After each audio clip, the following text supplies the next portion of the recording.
In this second lecture, we discuss about kinematics in two dimension. We use the same set of equations, separating them into x direction and y direction. In the x direction, we use the subscript x, and in the y direction, we use the subscript y. Basically, we split the two-dimensional problem into two one-dimensional problems and solve them as one-dimensional problems. This is an example. It says the accelerations of a shape in x and y directions are 0.02 meters per second squared and 0.03 meters per second squared respectively. The initial velocity of the ship is 30 kilometers per hour in the positive x direction. Find the velocity and displacement it travels in 30 minutes. We can write down what we know. v0x, initial velocity in the x direction, that's 30 kilometers per hour because it says the initial velocity is 30 kilometers per hour in the positive x direction. So that's 30 kilometers per hour. When we convert that into meters per second, that's 8.33 meters per second. And the initial velocity in the y direction is 0. Because of the same reason, it's moving in the x direction initially. And the acceleration in the x direction is 0.02 and the acceleration in the y direction is 0.03 meters per second squared. To find the velocity, we need to find the velocity in the x direction and y direction separately. To find the velocity in the x direction, or Vx, we can use the equation Vx equals to V0x plus Ax times t. V0x is 8.33, Ax is 0.02, and time t is 30 times 60 seconds, because it's 30 minutes, so we need to multiply that by 60 to convert that into seconds. So the total velocity Vx is 44.33 meters per second. Same way we can find Vy, so that's V0y plus Ay times t. V0y equals 0 plus Ay, that's 0.03 times t. T is 1800 seconds. So Vy becomes 54 meters per second. Then the velocity, the total velocity, the magnitude of the total velocity is given by square root of Vx squared plus Vy squared. So that's square root of 44.33 squared plus 54 squared, and that's equal to 69.9 meters per second. So that's the magnitude. We also need to find the direction. You usually represent the direction as an angle. So this angle is the angle relative to the positive x-axis, and that's equal to tan inverse Vy divided by Vx. It's always the y component divided by the x component. So that's tan inverse 54 divided by 44.33, which is 50.6 degrees. So the ship is moving in a direction given by 50.6 degrees above the positive x-axis. We need to find the displacement in both x and y directions. We can find the displacement in the x direction using the equation delta x equals to v0x plus vx divided by 2 times t. v0x is 8.33 meters per second, vx is 44.33 meters per second, and the time is 1800 seconds. So the displacement in the x direction is 47,394 meters. In the y direction, the same way, by substituting v0 y vy and t, we get 48,600 meters. Then we need to combine these two to find the total displacement, which is delta r, that is the square root of 47.4 squared plus 48.6 squared in kilometers. So the total displacement is 67.9 kilometers. The direction is given by tan inverse delta y over delta x, That's tan inverse 48.6 over 47.4, and that's 45.7 degrees. But the second example for two-dimensional kinematics or two-dimensional problems is projectile motion. This is a special type of motion. Normally, a projectile motion is a motion under the influence of gravity. These problems we ignore the air friction, and also we assume that acceleration due to gravity g is always 9.8 meters per second squared. Because normally the energy can change with height, but we don't consider that change. It's very small, if we are considering the projectile is close to the surface of the earth. There are some properties.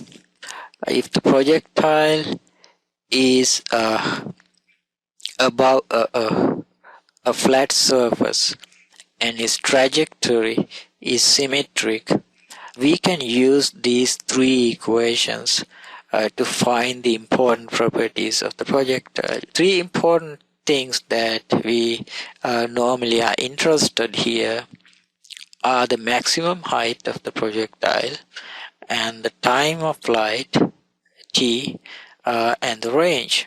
The maximum height is given by the equation v0 sine theta squared divided by 2g. v0 is the initial velocity, theta is the initial angle with respect to the horizontal direction,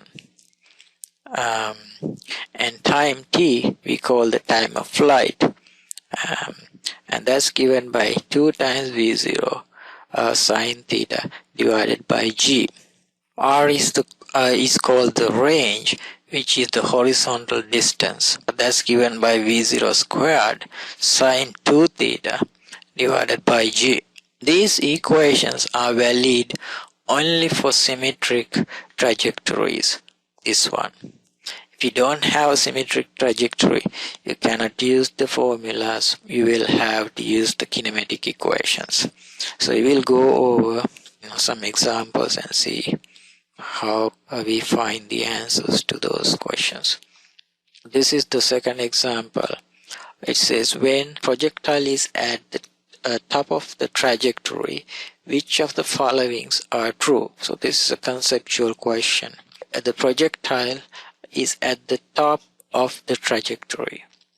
Okay, so which of the followings are true? The first answer is the acceleration is 0. This is not true because the acceleration is always negative 9.8 meters per second squared. So it's not 0 anywhere in the trajectory. The velocity is 0. This is also not true in general because horizontal component of the velocity is not 0. So in general the velocity is not 0. So B is not true. C, the vertical component of the velocity is 0. So that is true. At the highest point, the vertical component of the velocity is 0, but the horizontal component is not 0. So C is the correct answer. D, the horizontal component of the velocity is not 0. So that's true as well. So C and D both are correct. Now the third example, a football is kicked at an angle of 35 degrees from the horizontal. Its initial velocity is 38 meters per second. Find A, maximum height of the projectile, B, horizontal distance it travels, C, velocity and the position of the football after 2.5 seconds. The first two questions can be answered using the formulas for the maximum height and the range. So we know that the initial velocity, which is 38 meters per second, and the initial angle 35 degrees. So the maximum height is given by this equation. So 38 sine 35 square divided by 2 times 9.8, and that becomes 24.2 meters. And the range is given by v0 squared sine 2 theta divided by g. So v0 is 38, so 38 squared sine Since we had 2 theta, so that's 70. So sine 70 divided by 9.8. So it becomes 138.5 meters. So that's the range. Then the third question asks us to find the velocity and the position of the football after 2.5 seconds. So t is 2.5. So we can find the position, x position, using this equation v0 xt plus 1 half ax t squared. v0x is the x component of the velocity, which is 38 cosine 35. T is 2.5. The acceleration in the x direction is 0, so this term is 0. So the distance is 77.8. That's the distance in the x direction, or the position in x direction. Same way we can find the position in the y direction, and that's v0 sine 35 times 2.5 plus 1 half. Now the acceleration is negative 9.8 times 2.5 squared, and that becomes 38 sine 35 times 2.5 minus 4.9 times 2.5 squared, 54.5 minus 30.6, that's 23.9 meters. So the position of the projectile can be given by the coordinates x and y values, 77.8 meters and 23.9 meters. To find the velocity, again we need to find the x component of the velocity and the y component of the velocity. We can use vy equals v0y plus ay times t, which is v0 sine 35 minus 9.8 times 2.5. v0 is 38, so 38 sine 35 minus 9.8 times 2.5. That's 2.7 meters per second. To find Vx, we know that the acceleration in the x direction is 0. So Vx is always equal to V0x. So that's basically 38 cosine 35. And that's 31.1 meters per second. So V is equal to square root of Vx squared plus Vy squared. And that's equal to square root of 31.1 squared plus 2.7 squared. So it becomes 31.2 meters per second. And the direction theta again is equal to tan inverse the y component divided by the x component. So that's tan inverse 2.7 over 31.1. So it's approximately 5 degrees above the positive x-axis.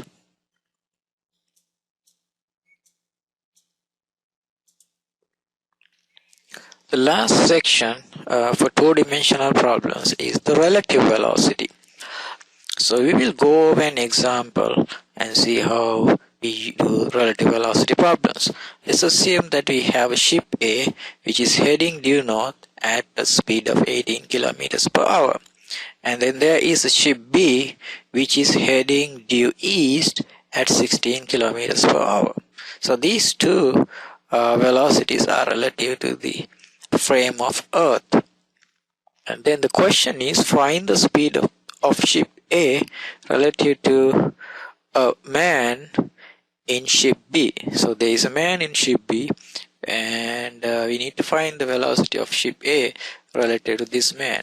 So basically it's asking us to find the speed of ship A relative to ship B.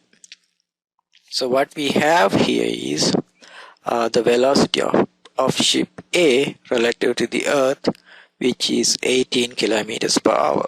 Then we have velocity of ship B relative to the Earth, which is 16 kilometers per hour. This one is to the east and the previous one is to the north. And then the question is to find the velocity of ship A relative to ship B. Now we can break this vector VAB into two vectors, VAE plus VEB. Just by inserting E, here it becomes two vectors.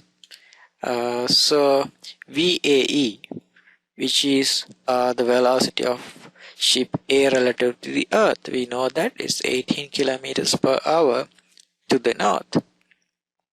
And then we have the second vector VEB.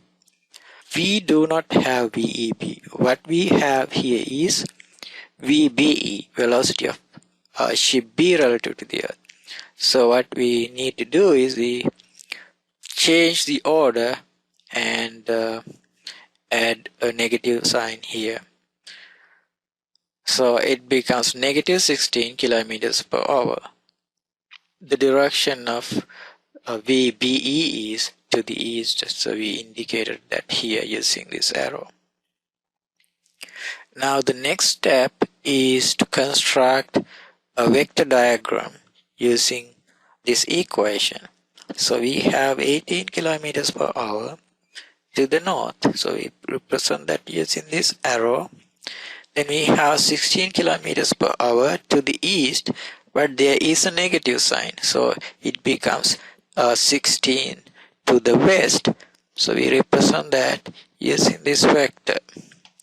And so the sum of the two is represented by this vector, which is VAB.